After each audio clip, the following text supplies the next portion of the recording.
Hey, what's up, everybody? It's TJ with Strategic Real Estate Experts, and today we're talking about how soon you should start the home buying process. So look, it really depends on where you are, but when you're looking at the picture overall, I would say a minimum would be 3 months. Ideally, probably a year out, just because there's a lot of things you need to think about. What type of mortgage you're going to get. You want to understand the market, the neighborhoods. You want to start doing some research so you understand where it is you're buying. Even if you live in the area, it's good to get out and look at some of the houses in the neighborhoods that you want and then drive around those areas. Does it have bike trails? Does it have parks by? Are there things in those areas that you want? Because the last thing you want to do is buy a house and rush into it and then find out, this isn't where we wanted to be. This is the wrong type of house, right? So initially, for first-time home buyers especially, the last thing you want to do is sign a year lease and then all of a sudden be rushed into having to buy a house right away just because your lease is ending.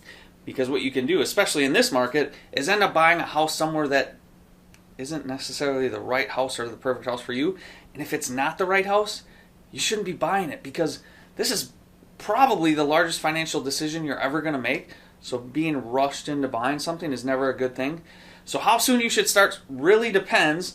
We've helped people within just a couple of months be able to purchase a house.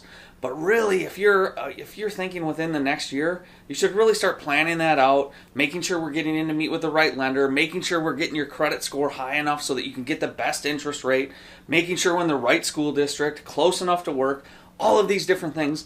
And then when you're out looking and you're ready to make the offer on that perfect house, you're typically, we'll say the average is 30 up to 60 days, roughly 45 days from the accepted offer on the house that you write till closing. If you're a renter, there's things we can do to structure the offer so that you don't have a mortgage payment for a long time, but you don't want to be locked into a lease where you can't get out. One of the things we can show you and help you guys with is making sure that you can either sublet your apartment or duplex or whatever it is you're renting, but you really need to understand where you're at in the process. And then really, for those of you that have a house to sell and are trying to time that buying, that's a whole nother story. We'll end up doing a video on it, but really just make sure you're starting to prepare. Ideally, I would prepare at least a year out, start getting to know the market, what it is you're looking for, and obviously if a great deal comes up, you'll be ready and that much more prepared to jump on it. And if you ever have any questions, you can always reach out to us, and don't forget to raise your standards, and we'll talk to you soon.